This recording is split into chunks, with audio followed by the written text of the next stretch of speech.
multivalent metal. Sounds complicated, but break it down. Multi means many, valent means charges. Okay, so it's the metals that have more than one charge. They're found in the middle of the periodic table, the transition area.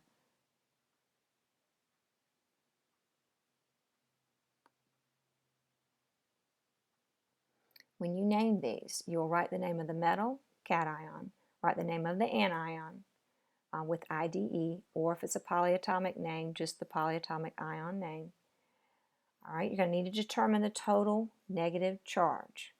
The total negative charge needs to be equal to the total positive charge for any compound. Determine the charge on each metal atom, and then write the charge in Roman numerals in parentheses after the metal name.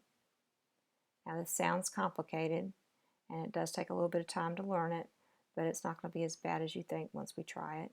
Go ahead and write these steps down in your notes, and then move on in the video.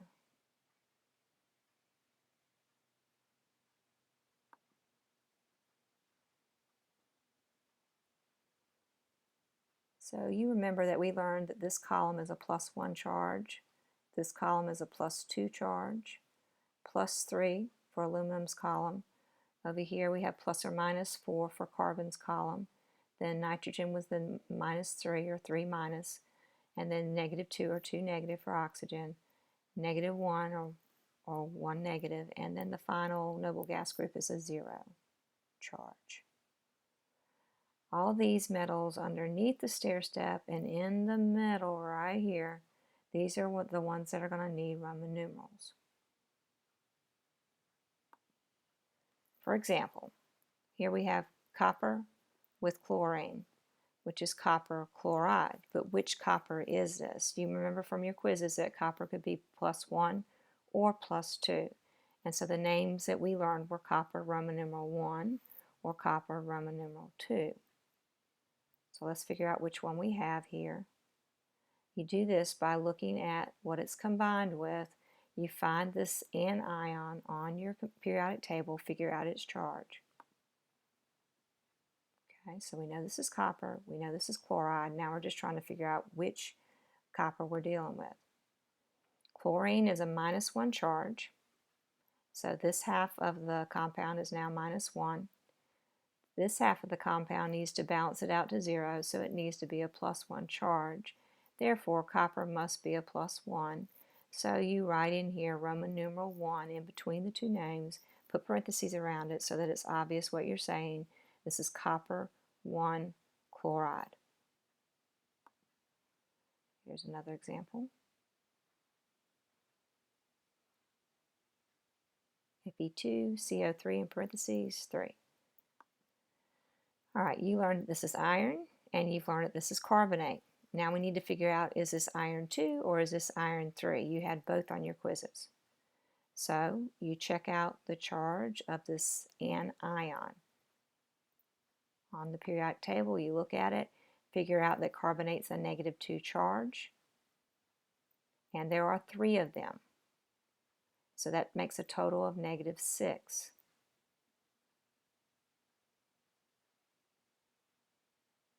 That means that iron is going to need to be a +3 in order to multiply by 2 and get a +6 to balance it out.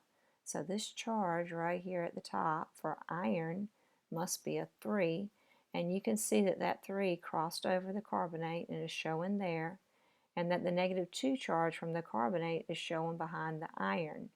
So some people say that they crisscross down, that the charges do. So this is iron, Roman numeral 3, because that 3 is the charge that's up here at the top for iron. And so we write it as a Roman numeral, iron 3 carbonate. Here are some examples. Write these and try these. Pause your video.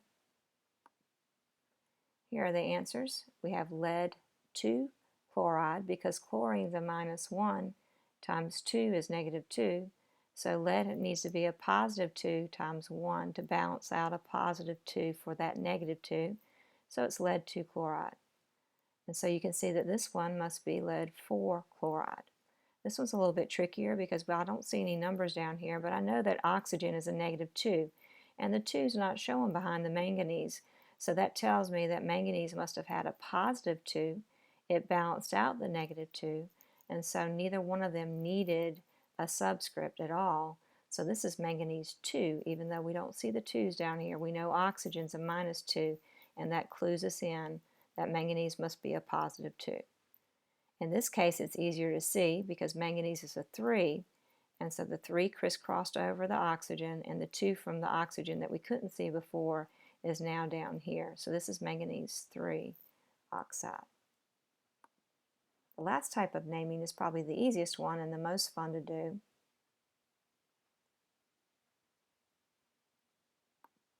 It's for binary covalent compounds. Binary meaning 2 again. Covalent means sharing electrons. So this is non-metal compounds. Sharing 2 nonmetals make a covalent compound. How do we name these? We use prefixes. Write the name of the first element with the prefix telling the number of atoms. The only exception is if there's only one element here on the front, they don't require us to use mono in the name. Then write the name of the second element with the prefix indicating the number of atoms, and even if it's mono, you still write it down, and you put an IDE suffix on the end. List out these 10 prefixes. You've probably recognized all of these: mono, di, tri, tetra for 4, like the Tetris game that you play, penta, hexa, hepta, octa, nona, deca. Write these down and learn these if you don't know them already. We're going to use these to name binary covalent compounds. Here's an example: P2O5.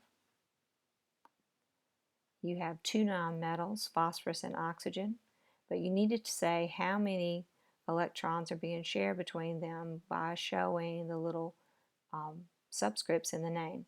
So there are 2 phosphorus, so diphosphorus pentaoxide, because there's 5 oxygens, ide on the end.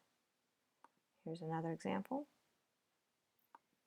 That's silicon, or silicon, some people say, dioxide, because there's 2 oxygens. Notice I didn't say monosilicon. We're not required to use mono on the first element.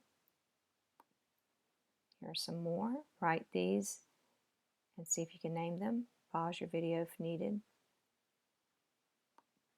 Here are your names: carbon dioxide, dinitrogen tetraoxide, tetraphosphorus decaoxide, and carbon monoxide. Notice you do have to use mono on the second one. That helps us distinguish it from the carbon dioxide.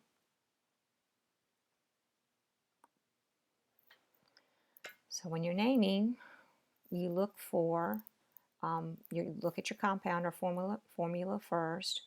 If it starts with a metal or an NH4, then it's going to be one of these 2 types. It's going to be a binary ionic or a polyatomic ionic.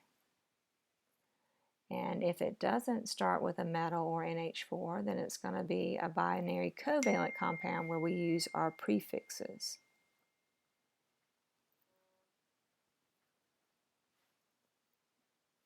Remember, if it does have a metal, if it's a transition metal, that you need to use a Roman numeral. Here are some more examples all mixed together. Write these down and see if you can name them. And here are the answers. Sodium oxide, because that's a group 1 metal with the same charge all the time. Don't need a Roman numeral. Potassium phosphate, don't need a Roman numeral. Copper needs a Roman numeral because copper can be 1 or 2. In this case, you can see where the 2 crossed over the hydroxide. Ammonium sulfide, magnesium chloride, no Roman numeral needed because magnesium is always a +2.